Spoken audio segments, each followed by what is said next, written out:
Cheating day ആണ്. സാധാരണഗതിയിൽ എല്ലാ ദിവസവും നിങ്ങൾ എൻ്റെ കുക്കിംഗ് കാണുകയല്ലേ പതിവ്. ഇന്ന് ഞാൻ വിചാരിച്ചു ഒന്ന് പുറത്തുനിന്ന് കഴിക്കാം എന്ന്. കണ്ണൂർക്കാരുടെ സ്പെഷ്യലായ മംഗലം ബിരിയാണി കേൾക്കുമ്പോൾ തന്നെ ഒരു രസമുണ്ടല്ലേ. ഒരു കല്യാണത്തിനൊക്കെ കഴിക്കുന്ന ഒരു ബിരിയാണിയുടെ ടേസ്റ്റ് ആയിരിക്കും മിക്കവാറും. ഞാൻ ഫസ്റ്റ് ടൈമാണ് ട്രൈ ചെയ്യാൻ പോകുന്നത്. ഇവിടെ അബുദാബി സിറ്റിയിൽ ഇലക്ട്ര സ്ട്രീറ്റ് എന്ന് പറഞ്ഞ സ്ഥലത്താണ് ഈ ഒരു ഷോപ്പ് ഉള്ളത്. അപ്പൊ അവിടെ നമ്മൾ നേരത്തെ തന്നെ വിളിച്ച് ഓർഡർ ചെയ്യണം, എങ്കിലേ സംഭവം കിട്ടുള്ളൂ. തീർന്നു പോകും. ഫ്രൈഡേ ആവുമ്പോൾ നല്ല റഷ് ആയിരിക്കും, പെട്ടെന്ന് തീർന്നു പോകും. അപ്പൊ അത് വാങ്ങിക്കാനുള്ള ഒരു യാത്രയിലാണ്. നമ്മൾ ടേക്ക് അവേ ആണ് എടുക്കുന്നത്. തിരിച്ച് വീട്ടിൽ വന്നിട്ടാണ് നമ്മൾ കഴിക്കുന്നത്. അപ്പൊ ഞാൻ അതിന്റെ വിശേഷങ്ങളെല്ലാം വൃത്തിയായിട്ട് പറഞ്ഞു തരാം. അപ്പോൾ യാത്ര നമ്മൾ പൊയ്ക്കൊണ്ടിരിക്കുകയാണ്. നല്ല വെയിലും ചൂടൊക്കെ ഉണ്ട് കേട്ടോ. ഇന്ന് ഫ്രൈഡേ ആയതുകൊണ്ട് തന്നെ റോഡിലൊന്നും അധികം തിരക്കില്ല. ഇതാ നോക്ക്, ഒരു ട്വിൻ ടവർ നിൽക്കുന്നത് കണ്ടോ. പൈനാപ്പിളിന്റെ ഷേപ്പിലുള്ള പൈനാപ്പിൾ ബിൽഡിംഗ് എന്ന് തന്നെയാണ് അതിന് പറയുന്നത്. നമ്മളിപ്പോൾ കടന്നു പോയിക്കൊണ്ടിരിക്കുന്ന പാലം എന്ന് പറഞ്ഞ ക്യാപിറ്റൽ ഗേറ്റ് ബ്രിഡ്ജാണ്. അതിനടുത്തുള്ള ഈ ബിൽഡിംഗ് ആണ് പൈനാപ്പിൾ ടവർ എന്ന് പറയുന്നത്. സിറ്റിയിൽ തന്നെയാണ് കേട്ടോ ഇതുള്ളത്. നമ്മൾ ഏകദേശം സിറ്റിക്ക് അടുത്തെത്തി. നമ്മൾ താമസിക്കുന്ന അടുത്ത് നിന്ന് സിറ്റിയിലേക്ക് അധികം ദൂരമില്ല. ഇന്നൊരു ഫ്രൈഡേ ആയതുകൊണ്ട് തന്നെ അധികം ട്രാഫിക് ഒന്നും റോഡിൽ കാണാനുമില്ല. ഒരു മടി പിടിച്ച ദിവസമാണല്ലോ GCCയിലൊക്കെ ഫ്രൈഡേ എന്ന് പറയുന്നത്, അവധി ദിവസമായതുകൊണ്ട് തന്നെ. നമ്മുടെ നാട്ടിലെ സൺഡേ. അപ്പോൾ ഈ താഹ കഫറ്റീരിയ എന്ന് പറയുന്ന സ്ഥലത്തേക്കാണ് നമ്മളിപ്പോൾ പൊയ്ക്കൊണ്ടിരിക്കുന്നത്. ഒരുപാട് വലിയ റെസ്റ്റോറൻ്റ് അല്ല, ചെറിയൊരു കഫറ്റീരിയ ആണ്. പക്ഷേ നല്ല ഒരു ബിരിയാണിയാണ് നമ്മളന്ന് കഴിക്കാൻ പോകുന്നത്. അപ്പോൾ നമ്മൾ താഹ കഫറ്റീരിയയിലെത്തി. അവിടെ നല്ല തിരക്കായിരുന്നു. നമ്മുടെ പാർസൽ അവർ എടുത്തു വെച്ചിട്ടുണ്ടായിരുന്നു. ഇതാണ് ഷെഫ്. നമുക്ക് സംസാരിക്കാനൊന്നും പറ്റിയില്ല, അവിടെ തിരക്കായതുകൊണ്ട് ജസ്റ്റ് ഹായ് പറഞ്ഞിട്ട് പോന്നു. അപ്പോൾ നമ്മുടെ ബിരിയാണിയൊക്കെ കിട്ടി. നമ്മൾ തിരിച്ച് വീട്ടിലേക്ക് പോവുകയാണ്. വീട്ടിൽ പോയിട്ടാണ് കഴിക്കുന്നത് കേട്ടോ. നല്ല തിരക്ക് പറഞ്ഞിട്ടുണ്ടെങ്കിൽ സംഭവം തീർന്നു. അവിടെ ബീഫും പിന്നെ ചിക്കനുമാണ് മെയിൻ ആയിട്ടുള്ളത്. അത് തീർന്നു. നമ്മളിപ്പോൾ ബീഫ് 4 വാങ്ങിച്ചു, ഒരു ചിക്കനും വാങ്ങിച്ചു. ഏതായാലും മംഗല ബിരിയാണി ഭയങ്കര ഫേമസ് ആയേക്കണം ഈ അടുത്ത സമയത്ത്. അതുകൊണ്ട് തന്നെ അതൊന്ന് ടേസ്റ്റ് ചെയ്തില്ലെങ്കിൽ ശരിയാവില്ലല്ലോ. അതുകൊണ്ട് വാങ്ങിയതാണ്. ഇനിയിപ്പോൾ വീട്ടിൽ പോയി അതിന്റെ റിവ്യൂ ഞാൻ പറയാം. കഴിച്ചിട്ട് എങ്ങനെയുണ്ട് അതിന്റെ ടേസ്റ്റ് ഒക്കെ ഞാൻ പറയാം.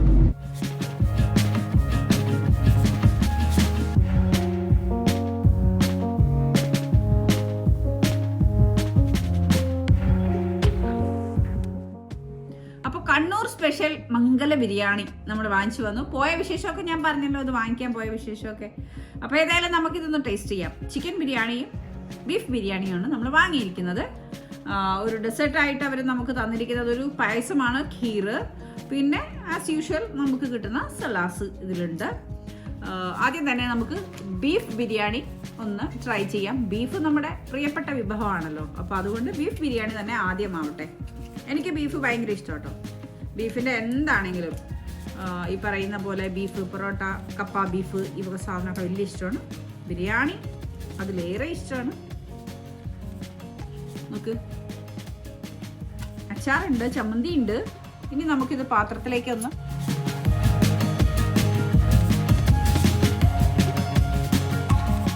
അപ്പം നമുക്കിതൊന്ന് എടുക്കാം, പാത്രത്തിലേക്ക് പകർത്താം. ആദ്യം കുറച്ച് എടുക്കാം.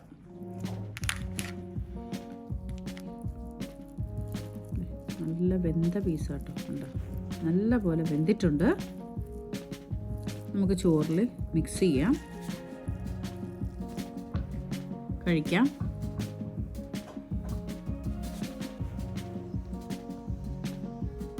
സൂപ്പർ.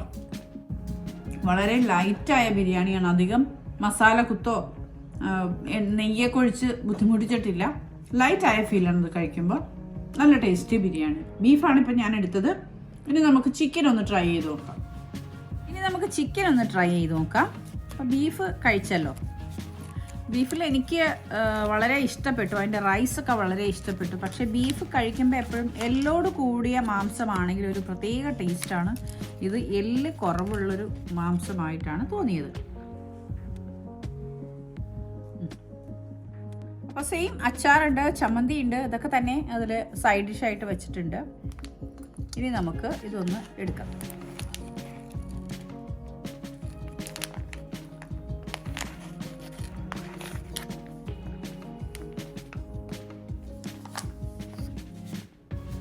പീസ് ഫ്രൈ ചെയ്തിട്ടാണ് കേട്ടോ പീസ് വെച്ചിരിക്കുന്നത്. റൈസ് പിന്നെ അതുപോലെ തന്നെ എല്ലാം ഒരേപോലത്തെ റൈസാണ് ഉണ്ടാക്കുന്നത്. എന്നിട്ട് ഒരു മസാല മാത്രം, ബീഫാണെങ്കിൽ ബീഫ്, ചിക്കൻ ആണെങ്കിൽ ചിക്കൻ മാറ്റി വെക്കുന്നതാണ്. ഏതായാലും ഇതൊന്ന് നമുക്ക് കഴിച്ചു നോക്കാം. കുറച്ച് മസാലയൊക്കെ എടുത്ത് നമുക്ക് ഇതിൽ നിന്ന് ഒരു പീസ് മുറിച്ചെടുത്തിട്ടുണ്ട്.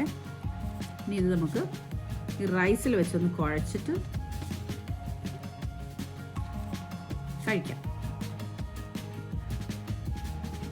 പേഴ്സണലി എനിക്ക് പറയുകയാണെങ്കിൽ ബീഫ് ബിരിയാണിയേക്കാൾ ചിക്കൻ ബിരിയാണി എനിക്ക് ഇഷ്ടമായി. നല്ല മസാലയോട് കൂടി അതിൻ്റെ മാംസമൊക്കെ വറുത്തെടുത്തിട്ടുണ്ട്. പിന്നെ റൈസ് വളരെ നല്ല റൈസാണ്, ഒരുപാട് ഹാം ചെയ്യാതെ.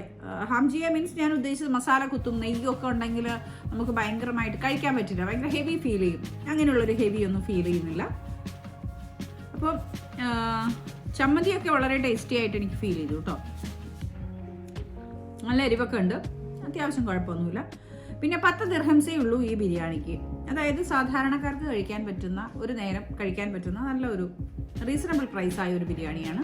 ഇതൊന്ന് കഴിച്ച് തീർത്തേക്കട്ടെ കേട്ടോ. എനിക്ക് നല്ല വിശപ്പുണ്ട്, നല്ല ടേസ്റ്റും ഫീൽ ചെയ്യുന്നുണ്ട്. അപ്പോൾ ഞാനിതൊന്ന് കഴിച്ച് തീർക്കാം.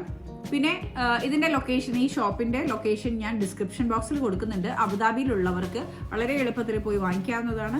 പ്രത്യേകമായിട്ട് പറയുന്നു, 11:30 മുമ്പ്, 11:30 മുമ്പ് തന്നെ ഫ്രൈഡേസിൽ അവിടെ പോയി വാങ്ങിക്കാൻ ശ്രമിക്കുക. കാരണം അത് കഴിഞ്ഞിട്ടുണ്ടെങ്കിൽ നല്ല തിരക്കാണ്, നമ്മൾ ചിലപ്പോൾ പോകുമ്പോൾ കിട്ടിയെന്നിരിക്കില്ല.